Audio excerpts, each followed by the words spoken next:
안녕하십니까? 안녕하세요. 내일 바이블 아카데미가 있습니다. 학생들을 초청하기 위해서 지난주 내일 캠퍼스에 올라갔습니다. 첫째 날 월요일 날에 올라가서 초청을 했는데 학생들이 부정적인 반응을 보여서 마음이 위축되었습니다. 그 다음 날에 간절히 기도하고 하나님의 마음을 붙잡도록 이렇게 마음을 준비했습니다. 물론 기도한다고 해서 마음이 크게 변하지는 않았지만 그래도 기도하고 또 양들을 만났을 때 제 마음에 변화가 있었습니다.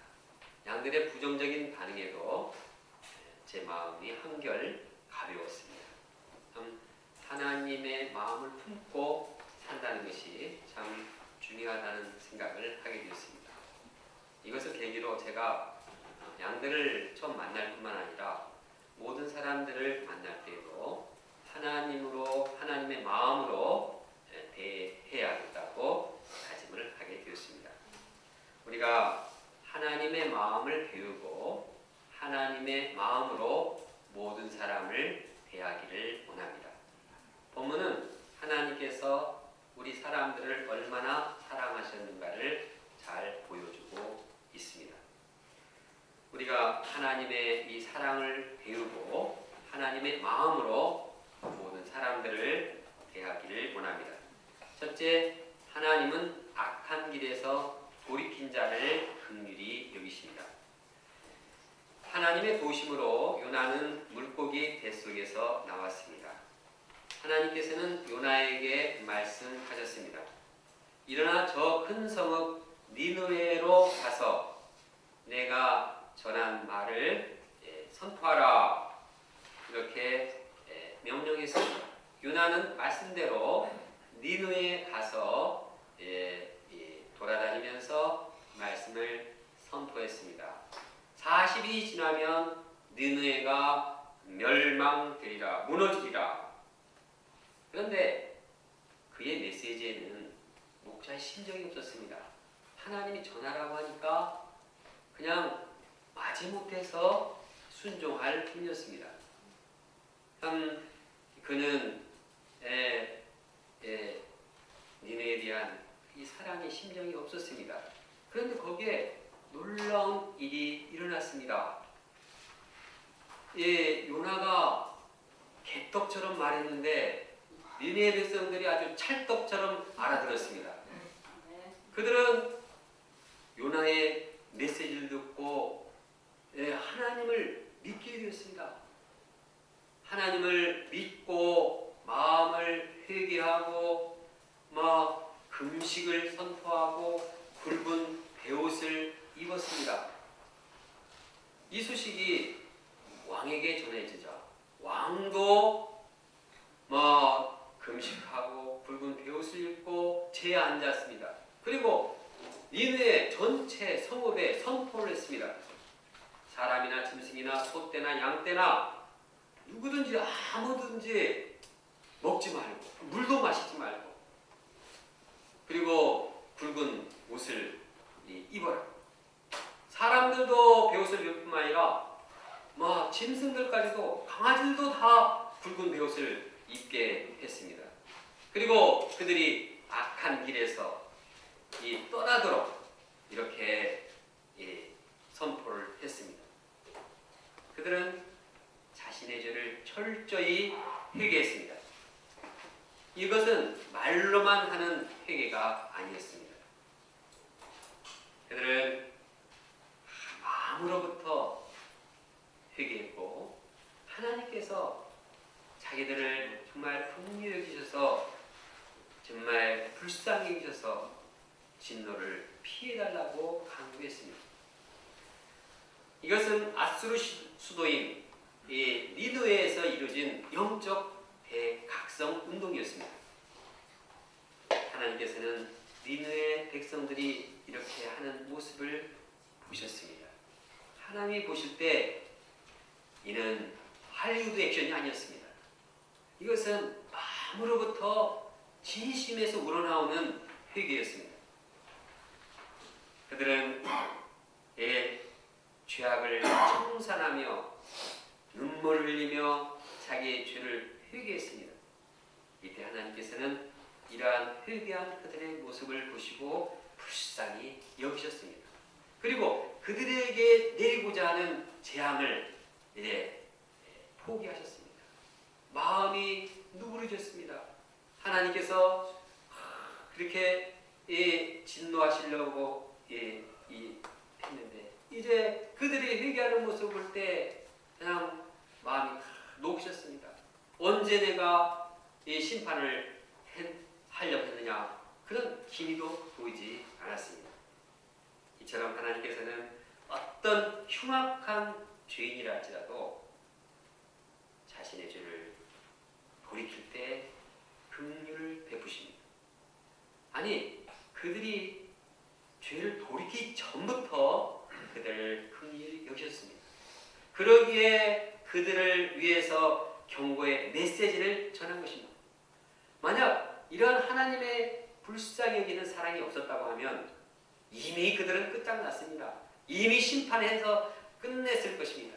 그러나 하나님께서는 그들이 회개를 않더라도 회개하기까지 사랑으로 기다렸습니다. 그리고 회개할 때 너무 기뻐하시고 주님은 그 마음을 변하셔 용서해 주셨습니다. 하나님께서는 말씀하십니다. 내가 어느 민족이나 국가를 뽑거나 부수거나 멸하려 할 때 만일 내가 말한 그 민족이 그의 악에서 돌이키면 내가 그에게 내리기로 생각했던 재앙에 대해 뜻을 돌리겠고, 에레미야의 말씀입니다. 하나님은 죄인이 회개만 하면 그 진노를 다 버리십니다.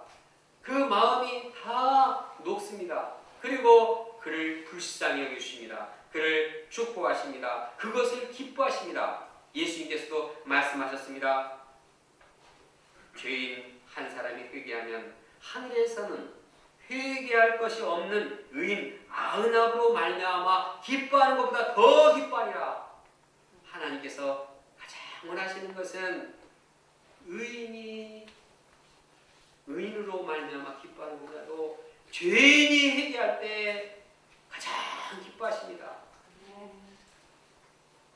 하나님은 죄인들이 죄를 깨닫고 우리가 죄를 회개할 때 기뻐하시는 분입니다.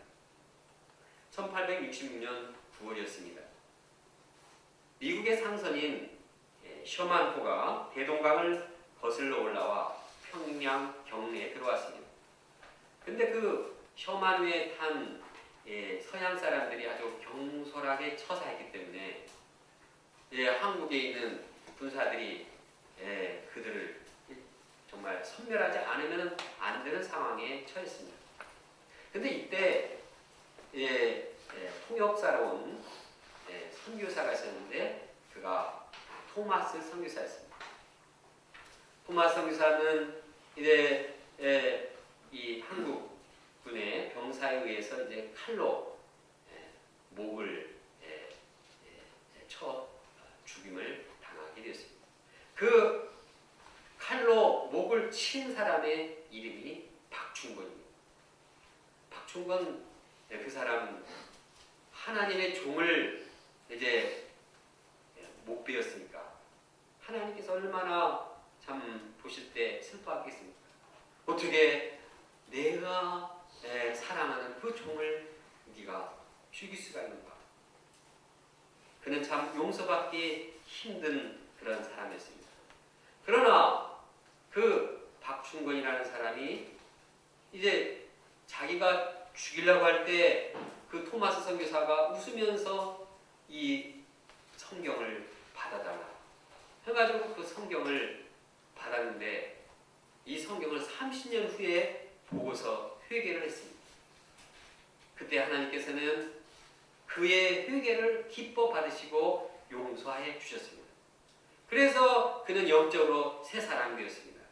그래서 그 사람은 당시에 최고의 교회 직분이었던 안주교의 영수로서 여기에 교회 책임자로 세워 주셨습니다.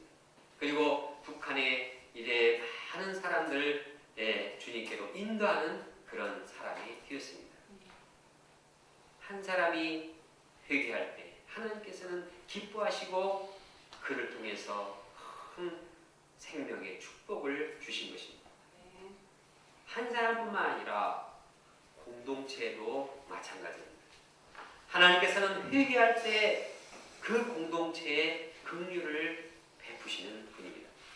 1900년대에 접어들어서 한국은 이제 동학도들에 의해서 기독교 박해가 아주 극심했습니다. 아주 토벌작전을 했습니다. 거기다가 1904년 러일 전쟁으로 인해서 한반도 전체가 정치, 경제, 사회, 종교가 완전히 혼란과 무질서에 처했습니다. 원산에 선교부가 있었는데 도저히 어떻게 이 선교부가 지탱할 수가 없어서 선교를 할 수가 없어서 그냥 다 없애버렸습니다. 그 정도로 한국은 영적으로 소망이 없었습니다. 그러나 이러한 상황 가운데서도 원산의 하리 선교사의 이러한 회개와 각성으로 평양에서 이제 길선주 장로를 비롯한 회개와 각성 운동이 일어났습니다. 하나님께서는 우리들의 회개를 기뻐 받으셨습니다. 그리고 이들을 이제 기점으로 해서 회개 역사가 전국에 퍼져나가게 되었습니다. 하나님께서 회개한 자를 긍휼히 여기신 것입니다. 그래서 1906년에 1516명이었던 한국 교인이 1930년에 30만이 되었습니다. 하나님께서 회개한 우리 민족을 긍휼히 여기시고 24년 만에 200배로 교인을 성장시켜서 주셨습니다. 이것은 현재를 사는 우리에게도 적용됩니다.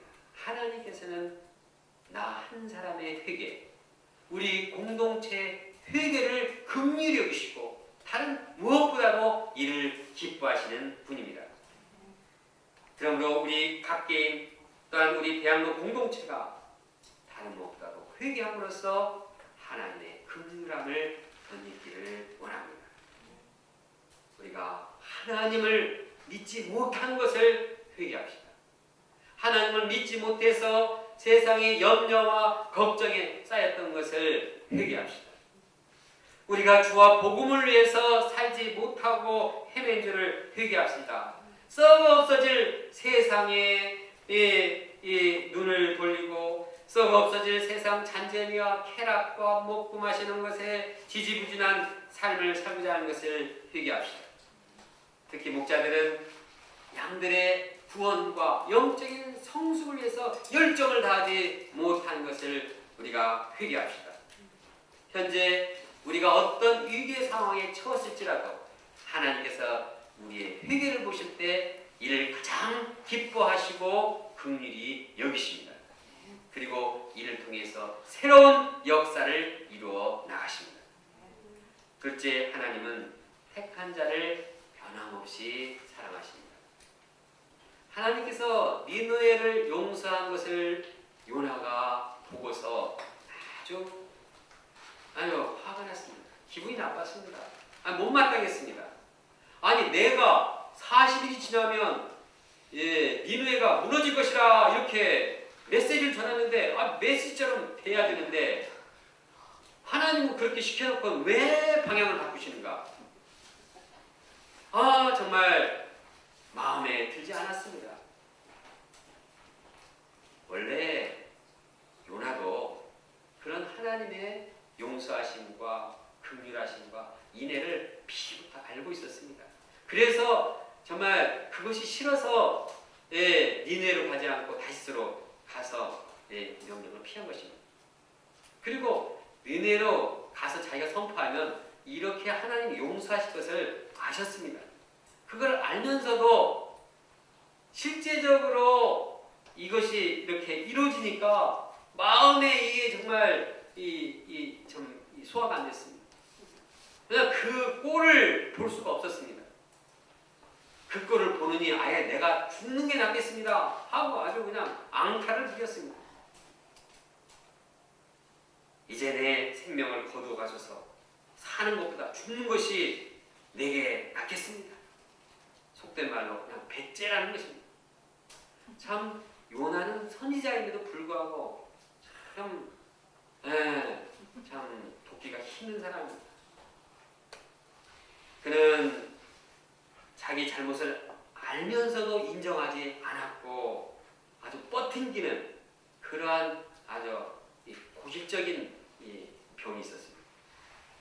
하나님 앞에 썩내고 죄를 범하는 이러한 글을 보면은 이가 어떻게 하나님께 쓰임받으시는가, 이런 사람은 정말 구제불능이다라고 생각하기 쉽습니다. 이것뿐이 아닙니다. 그는 하나님의 말씀에 불순종했습니다. 하나님의 말씀에 불순종하는 하나님의 종, 이런 사람 정말 돕기 힘듭니다. 하나님께서 말씀을 전하라고 니느웨로 하게 했는데 전혀 반대 방향인 다시스로 가는 이런 사람을 돕기가 쉽지 않습니다. 거기다가 그는 아주 이기적이고 편협했습니다. 그가 물고기 뱃속에 들어가가지고 그 죽음의 위기 가운데 하나님께서 도와주시니까 그때는 할렐루야 감사 찬양을 했습니다. 나를 도와줄 때는 하나님께 감사했는데 다른 사람을 도울 때는 아이고 배 아파 죽겠다. 아주 편협하고 이기적인 사람입니다. 객관성이 없습니다. 이렇게 이기적이고 교만하고 불순종하고 고집이 센 자를 섬기기란 정말 어려운 일인 것입니다. 더 나아가서 그를 선지자로 세워준다는 것은 더더욱 힘든 일입니다. 이런 자는 빨리 선지자 자격을 박탈시켜야지 모를 것 같습니다. 이런 자는 불평하는 그 입을 빨리 그냥 인두로 지지든지 해가지고 그냥 처벌을 해야지 모를 것 같습니다.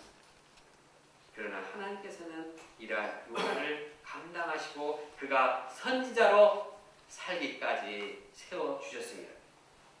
지난번에 불순종할 때는 물고기를 예비하셔서 그를 살려주셨습니다. 이번에는 이제 하나님께서 박농풀을 예비하셔서 그가 태양빛에 이렇게 뜨거움을 있을 때 그 그늘을 만들어 주셨습니다. 그래서 그를 도우셨습니다. 그리고 그가 잘못한 일에 대해서 조곤조곤 카운셀링을 하시며 도우셨습니다.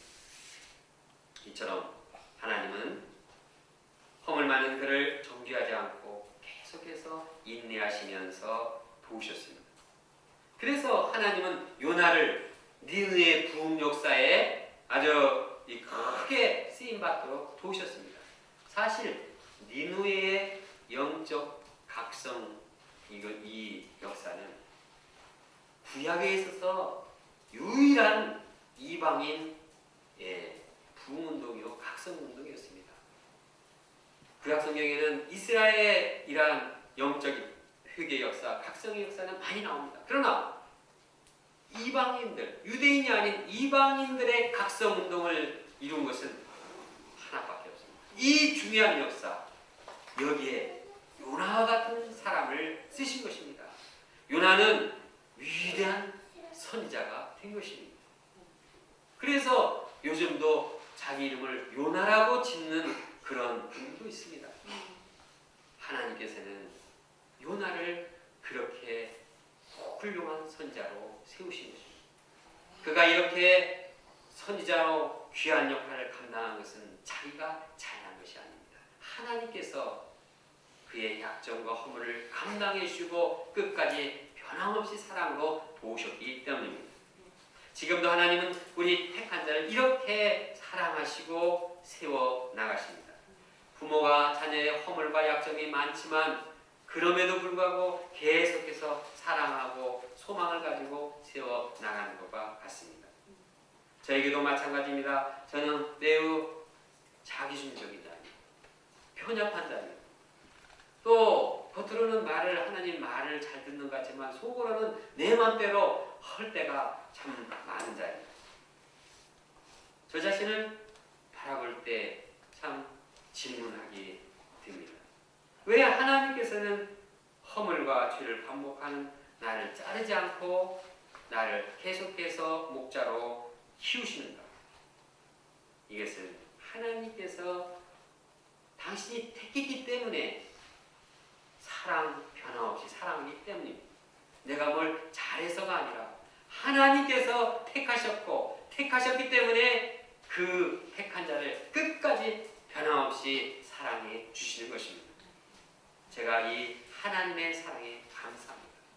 허물 많고 실수 많고 죄 많은 나를 끝까지 참고 변함없이 이제 세워주시는 주님께 감사와 찬양을 드리며 남은 인생을 주님께 드리기를 결단합니다. 불순종한 요나와 같이 방황하던 나에게 부드러운 주님의 손길이 내 손을 잡으셨네. 오 주님, 나 이제 갑니다. 날 받아 주소서. 이제는 주님만 위하여 이 생명 바치리다. 이 찬송이 저의 감사의 찬양이요 저의 결단이 되기를 원합니다. 우리가 요나와 같은 이러한 동역자들을 볼 때도 하나님의 마음으로 사랑하고 변함없이 세워 나가기를 원합니다. 하나님이 택한 자라도 요나처럼 불순종하고 자기 멋대로 하고 교만하고 버팅기고 고집을 부리는 사람들이 많이 있습니다. 아니, 그런 사람이 대부분이 아닐까 생각도 듭니다. 그러나 우리가 이러한 자들 볼 때 정죄하지 않고 하나님의 마음으로 그를 변함없이 사랑하기를 원합니다. 사실 그런 사람들은 정말 상종하고 싶지 않습니다. 그러나 하나님께서 요나를 사랑하시고 변함없이 사랑한 것처럼 우리가 그런 자들도 하나님의 마음으로 사랑하고 섬기고 세워 나가야 하겠습니다. 셋째, 하나님은 세상 모든 사람들을 사랑하십니다. 하나님은 요나를 카운셀링 하십니다. 4절에 보면 하나님께서는 요나에게 네가 성내는 것이 옳으냐 하고 했습니다. 요나가 어떻게 했습니까? 대답이 없습니다. 대답하는 대신에 저쪽 동편에 가가지고 거기에 초막을 짓습니다. 초막을 짓고 그 니느웨 성읍이 어떻게 되나 이렇게 지켜봤습니다. 혹시 하나님께서 다시 재앙을 일으키지 않는가 기대를 하면서 뚫어지게 보았을 것입니다. 그는 니느웨가 그냥 아주 재앙을 받아가지고 폭삭 그냥 잿더미가 되기를 원했습니다. 참 이런 하나님을 이런 요나를 위해서 하나님께서는 박넝쿨을 그에게 예비하셨습니다. 박넝쿨을 만들어서 그가 태양빛에 쬐는데 참 그 그늘을 만들어 주셨습니다. 그때 요나는 이 박넝쿨 때문에 아주 좋았습니다. 기분이 좋았습니다. 그늘이 지네, 참 좋네. 그런데 이번에는 하나님께서 이제 벌레를 예비해서 새벽에 그 박넝쿨을 다 갈고 먹게 했습니다. 그래서 박넝쿨이 다 시들어 버렸습니다. 하나님은 이제 동편에 아주 뜨거운 바람을 불게 했습니다. 해는 내리쬐게 했습니다. 그냥 해가 그냥 막 태양빛이 쨍쨍 머리에 찌는데 보니까 박넝쿨은 시들었고 그러니까 그냥 이 요나는 그냥 신경질이 났습니다. 이 박넝쿨 어디 갔어? 요나는 아주 엄살이 심한 겁니다. 그냥 힘이 빠져가지고 그냥 막 죽기를 바랬습니다. 내가 사는 것보다 죽는 것이 낫겠습니다. 그냥 껐득하면 뭐 사는 것보다 죽겠다고 이렇게 난리를 법석을 칩니다. 이런 그에게 하나님은 질문하고 계십니다. 네가 이 박넝쿨 때문에 성내는 것이 옳으냐? 그때 그는 아주 그냥 분명하게 대답했습니다. 이것은 아주 그냥 화가 나서 아주 죽을 지경입니다. 그만큼 요나는 박농쿨을 사랑하고 아꼈습니다. 왜냐하면 박농쿨이 나의 그 뜨거운 빛을 막아줬기 때문입니다. 내게 유익이 됐기 때문에, 내게 도움이 됐기 때문에 박농쿨을 그렇게 애지중지한 것입니다. 이런 그에게 하나님께서 무엇이라고 말씀하십니까? 다 같이 10절과 11절을 함께 읽어보겠습니다. 시작. 여호와께서 이르시되 내가 수고도 아니하였고 재배도 아니하였고 하룻밤에 났다가 하룻밤에 말라버린 이 박농쿨을 아꼈거든. 하물며 이 큰 성읍 니느웨는 좌우를 분별하지 못하는 자가 12만 명이요 가축도 많이 있나니 내가 어찌 아끼지 않겠느냐. 니느웨는 좌우를 분별하지 못하는 어린이들이 12만 명이었습니다. 이걸 보면 니느웨에 약 60만 명의 사람들이 살고 있다고 짐작합니다. 또 거기에는 가축들이 많이 있었습니다. 하나님께서는 당신이 만든 이 사람들, 이 많은 사람들, 이 많은 짐승들을 사랑하셨습니다. 이들은 하룻밤에 말라 죽는 박농쿨보다 더 소중한 존재들입니다. 하나님은 니느웨 백성들이 죄악을 범한다고 해서 그들을 버리지 않았습니다. 그들이 돌이키며 그들이 회개하기를 애타게 기다리며 사랑하셨습니다. 하나님은 세상 사람들을 사랑하실 때 끔찍하게 사랑하십니다. 죄인들을 사랑하실 때 끔찍하게 사랑하십니다. 얼마나 하나님께서 죄인들을 사랑하셨으면 자기의 하나밖에 없는 독생자 예수 그리스도를 이 땅에 보내시고 죽게 하셨습니까? 자기 애지중지하는 하나님의 하나밖에 없는 그 자녀를 죽이까지도 죽게 하기까지 세상 죄인들을 사랑하시는 분입니다. 하나님은 이 사랑으로 니느웨 백성들을 사랑하셨습니다. 그래서 요나에게 물으십니다. 너는 하룻밤에 났다가 하룻밤에 말라버린 이 박농쿨을 아꼈거든. 내가 어떻게 니느웨를 아끼지 않겠느냐. 하나님은 요나가 하나님의 마음을 좀 알도록 도왔습니다. 왜냐하면 그는 하나님의 말씀을 전하는 선지자였기 때문입니다. 선지자는 하나님의 마음을 가지고 하나님의 말씀을 전하는 자입니다. 그러면 그는 다른 무엇보다도 하나님의 같은 마음으로 사람들을 사랑하고 말씀을 전해야 했습니다. 만약 그가 하나님의 마음을 알고 그분의 마음을 가졌더라면 박농쿨을 아끼는 이상으로 니느웨 백성들을 사랑했을 것입니다. 그래서 목자의 심정을 가지고 애타는 심정으로 니느웨 백성에게 말씀을 전했을 것입니다. 그러나 그는 하나님의 마음이 없었습니다. 그는 아주 자기 중심적이었습니다. 그는 아주 자기 민족을 힘들게 한 니느웨 백성이 미웠습니다. 싫었습니다. 꼴보기 싫었습니다. 아예 니느웨가 없었으면 훨씬 시원하겠다고 생각했습니다. 반면에 요나는 하룻밤에 없어질 그 박농쿨을 가지고 애지중지했습니다. 자기에게 도움이 되기 때문입니다. 그러나 하나님은 이러한 요나의 마음을 버리고 하나님의 마음을 덧입기를 원하셨습니다. 요나서의 마지막 문장은 질문으로 끝납니다. 내가 어찌 니느웨를 아끼지 않겠느냐. 이 말씀은 하나님께서 요나에게 주신 질문입니다. 동시에 이 질문은 이 말을 듣는 우리에게 주는 질문입니다. 우리는 이 질문 앞에 어떻게 대답해야 하겠습니까? 예, 하나님께서 만드신 그 귀한 니느웨 그것을 아끼는 것이 100번 옳습니다. 그것이 정말 당연한 일입니다. 그 자기가 만들고 키운 그 백성들, 그 짐승들을 아끼지 않고 아끼지 않는다는 것은 말이 안 됩니다.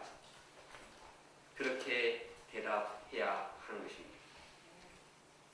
더 나아가서 우리가 하나님의 자녀라고 하면 다음과 같이 또 대답을 해야 할 것입니다.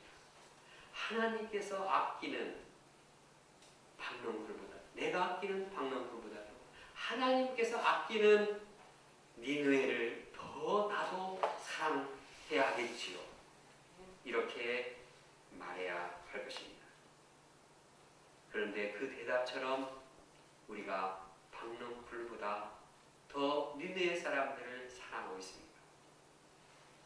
우리가 내가 아끼는 것보다도 하나님이 아끼는 그 사람들을 정말 하나님의 마음으로 더 사랑하고 있습니다. 이것을 우리 마음에 점검해 봐야겠습니다. 내가 아끼는 박농풀은 과연 무엇일까요? 그것은 돈일 수 있습니다. 그냥 돈을 얼마나 아낍니까? 돈 떨어지면 그냥 마음이 탑니다. 돈 떨어지면 막 정신이 없습니다. 화가 납니다. 또한 박농풀은 내가 좋아하는 게임이 될 수도 있습니다. 내가 좋아하는 이 TV 드라마가 될 수 있습니다. 인터넷 서핑이 될 수도 있습니다. 세상 잔재미가 될 수 있습니다. 이런 것들은 잠시 도움이 될 뿐입니다. 뭐 잠시 도움이 아니라 또 해도 끼치기도 합니다. 그런데 우리는 이것을 얼마나 애지중지합니까? 제가 지난주에 한 형제님에게 인터넷에 있는 게임 다 지우라고 했더니 그냥 얼굴이 별로 이렇게 대답은 안 하고 별로 그 아까운 걸 어떻게 지워 하고 대답하는 것처럼 보였습니다. 이것이 박농풀에 대한 우리의 애정입니다. 반면에 우리는 하나님께서 그렇게 소중하게 여기고 그렇게 사랑하는 다른 사람들에 대해서는 얼마나 애정을 가지고 있습니다. 특히 우리가 아끼는 사람, 우리가 아끼는 사람은 아끼고 아끼지 않은 사람은 또 아끼지 않는 선을 딱 그어놓고 이런 사람은 내가 아낄 만한데 이런 사람 내가 결코 아낄 수 없다는 그러한 기준을 딱 정해놓습니다. 내 마음에 드는 사람, 내게 유익한 사람, 좀 쓸만한 사람, 괜찮은 사람, 뭔가 좀 통하는 사람, 뭔가 좀 존경스러운 사람, 이런 사람들은 그래도 마음을 엽니다. 그런데 부담스러운 사람, 내게 상처를 주는 사람, 싸가지가 없는 사람, 교만한 사람, 또 그냥 잘 안 통하는 사람, 이런 사람들에 대해서는 그냥 계속 안 통하길 원합니다. 계속 그냥 좀 멀리 있기를 원합니다. 그것은 하나님의 마음일까요? 하나님께서는 악한 니느웨 사람들이라도 불쌍히 여기는 것이 하나님의 마음이라고 알려주십니다. 하나님께서는 우리가 하나님의 눈으로 모든 사람을 바라보기 원하십니다. 하나님께서는 우리가 하나님의 심장으로 모든 사람을 사랑하기를 원하십니다. 그래서 하나님은 우리가 그 사랑하는 마음으로 사랑의 표현으로 말씀을 전하기를 원하십니다. 내가 내게 명한 바를 그들에게 선포하라. 하나님의 능력에 대한 백성에 대한 사랑은 말씀을 전하는 것으로 표현하고 있습니다. 우리가 사람들을 사랑한다고 하면 다른 무엇보다도 말씀을 전하라고 하는 것이 하나님의 방향입니다. 하나님은 우리가 캠퍼스의 모든 학생들, 모든 젊은이들 중심으로 해서 세상 모든 사람에게 말씀을 전파하라고 원하십니다. 그러므로 우리가 하나님을 모르고 대적하는 사람들이라고 할지라도 긍휼히 여기며 이들에게 말씀을 전해야 하겠습니다. 결론적으로 하나님께서는 악한 길에서 돌이킨 자를 사랑하십니다. 하나님은 택한 자를 변함없이 사랑하십니다. 하나님은 세상 모든 사람들을 다 사랑하십니다. 하나님은 우리가 하나님의 마음으로 악한 자들, 죄인들까지 다 품고 사랑하시며 그들에게 말씀 전하기를 원하십니다. 하나님의 사랑이 우리를 통해서 이 땅에 퍼져나가기를 원하십니다. 내가 어찌 느네를 아끼지 않겠느냐. 하나님께서는 니느웨 같은 세상 모든 사람들을 아끼며 그들을 위해서 말씀을 전파하기를 원하십니다. 다 같이 4장 11절 말씀을 함께 읽겠습니다. 시작. 하물며 이 큰 성읍 니느웨에는 좌우를 분별하지 못하는 자가 12만 명이요 가축도 많이 있나니 내가 어찌 아끼지 아니하겠느냐 하시니라.